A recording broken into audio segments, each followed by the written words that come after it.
Nibiri nizo zibeziretirwa abatura ba Rwamujojo muri Shema Central Division ahansi ya program ya Village Model eyatiriho office ya President. Omukushizume embuzezi embuzi 27 hariye zibereziresure bashangereza ino burwire okurijira hari Dr. Joseph Amanya owebyamatungo.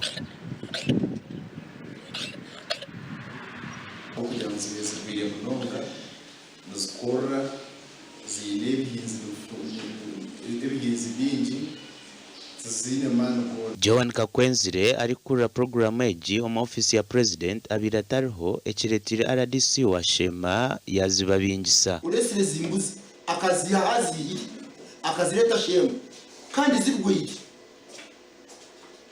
sapura yogwe atiko kutebwa umushaka sapura yatayine cyaro tugambira ko tumurinzire na hatsi tukamurebe so twatekinga decision yo kumikuraho umushango bwo gusapurayinga imbuzi zitakumanya hizigire kandi zirwiri.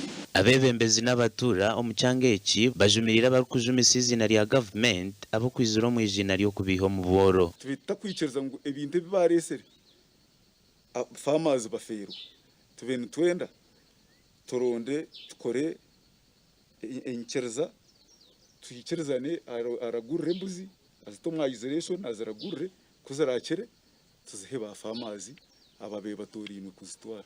Zoje ekiyero yiza yirwira miso ehonzo miso anabyone mbere kuzaziri bene yona yita kwimukaje konkandi kirungi kinkugirebo ni ndero nerya konko mukugamba honore sirembuzezi hamwe na mukama we bona bagambire mbushikane imbuzi nkazugura bugonji na kagati yazugura karango ibindi byengwenda kumanya biva kutawe ibintu byabo